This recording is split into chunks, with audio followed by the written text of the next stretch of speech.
الحمدللہ وحدہ لا شریک لہ والصلاة والسلام علی من لا نبی بعدہ وعلی آلہ واصحابہ الذین اوفوا عہدہ اما بعد فاعوذ باللہ من الشیطان الرجیم بسم اللہ الرحمن الرحیم والسابقون الاولون من المہاجرین والانصار والذین اتبعوہم باحسان رضی اللہ عنہم ورضوا عنہ اللہم صلی علی محمد وعلی آل محمد کما صلیت علی ابراہیم وعلی آل ابراہیم انک حمید مجید اللہم بارک علی محمد وعلی آل محمد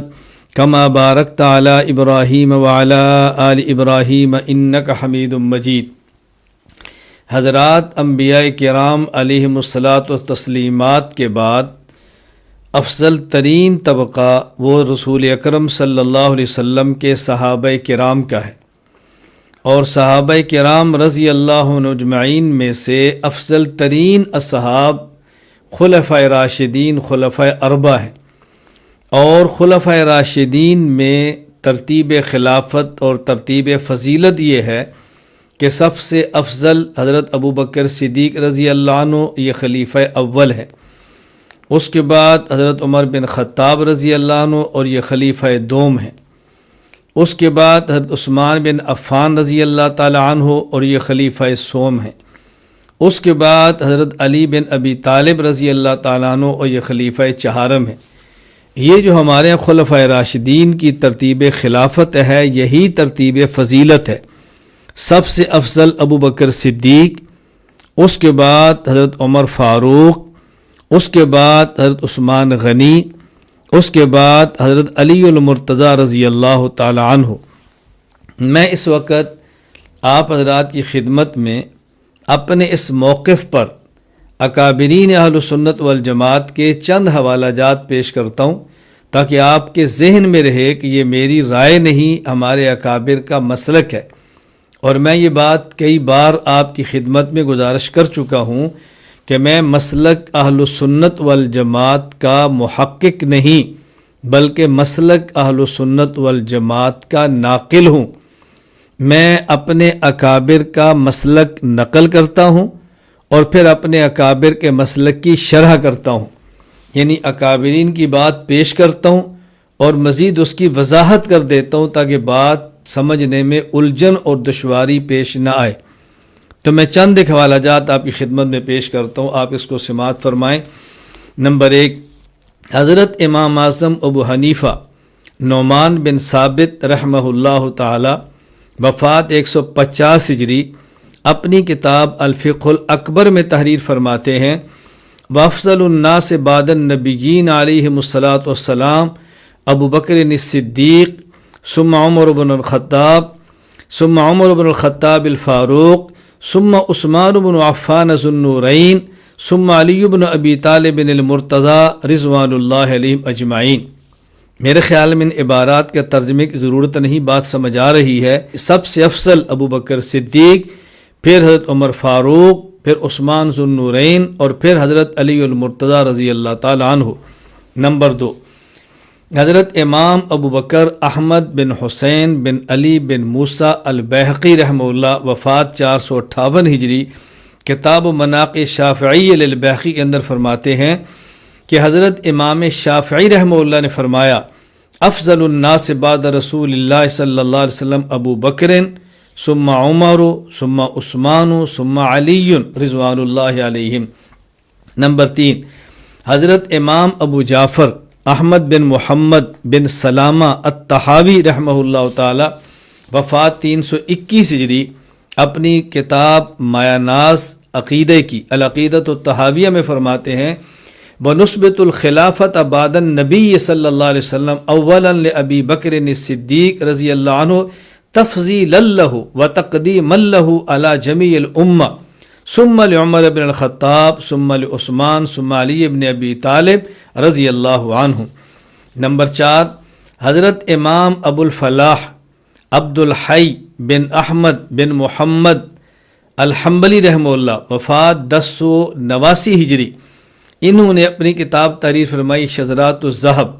اور اس کتاب میں امام ابو محمد حسن بن علی البربہاری الحنبلی رحمہ اللہ وفات 329 ہجری ان کا تذکرہ فرمایا، اور ان کی کتاب شرح کتاب سنہ سے چند اقتباسات نقل فرمائے، اور اس میں ان کا ایک عقیدہ یہ نقل فرمایا ہے: افضل هذه الامہ والامم کلھا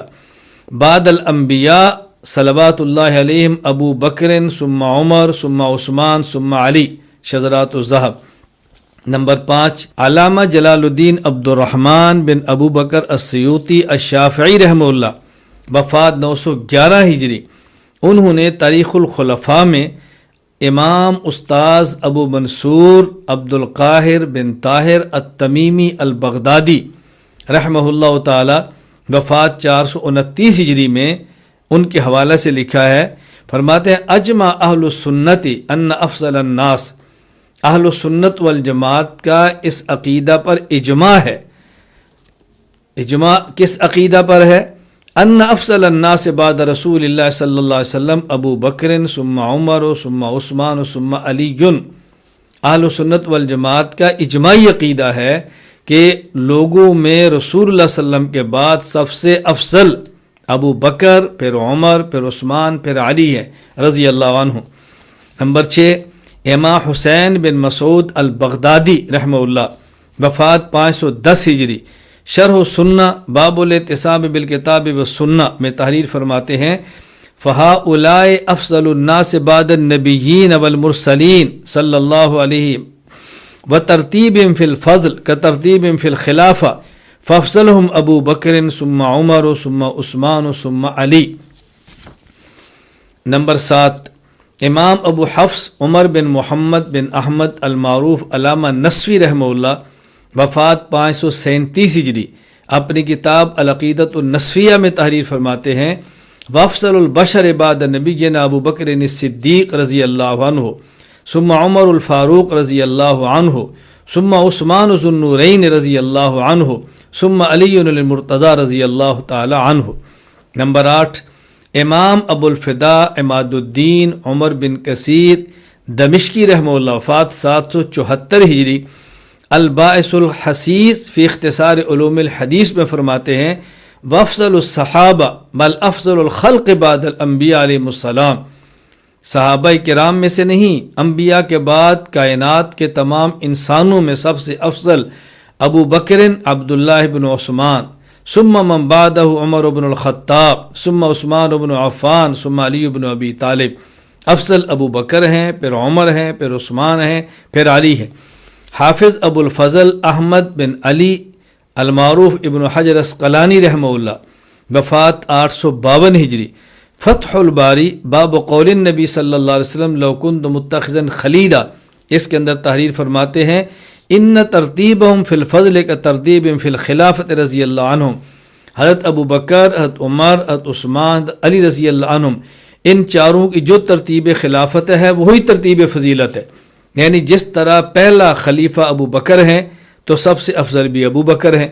دوسرے خلیفہ عمر ہیں تو ان کے بعد افضل بھی عمر ہیں، تیسرے خلیفہ عثمان ہیں تو ان کے بعد افضل بھی عثمان ہیں، چوتھے خلیفہ علی ہیں تو ان کے بعد افضل بھی وہی ہیں رضی اللہ عنہ۔ نمبر 10، مولانا عبدالعزیز فرہاروی رحمہ اللہ تعالی وفات 1239 ہجری، النبراس شرح العقائد میں فرماتے ہیں: اجمع صوفیت علی تقدیم ابی بکر ثم عمر ثم عثمان ثم علی رضی اللہ تعالی عنہم۔ میں نے آپ کی خدمت میں اہل سنت والجماعت کے اکابرین کے 10 حوالہ جات پیش کیے، یہ بتانے کے لیے کہ اہل سنت والجماعت کا یہ عقیدہ ہے کہ صحابہ کرام رضی اللہ عنہ مجمعین میں سب سے افضل حضرت ابو بکر ہیں، پھر حضرت عمر ہیں، پھر حضرت عثمان ہیں، پھر حضرت علی ہیں رضی اللہ تعالیٰ عنہم۔ اللہ مجھے اور آپ کو اہل سنت والجماعت کے مسلک پر قائم رہنے کی توفیق عطا فرمائے۔ اللہ ہمارا خاتمہ مسلک اہل سنت والجماعت پر فرمائے۔ اللہ قیامت کے دن ہمارا حشر اہل سنت والجماعت کے ساتھ ہی فرمائے۔ وآخر دعوانا ان الحمد للہ رب العالمین۔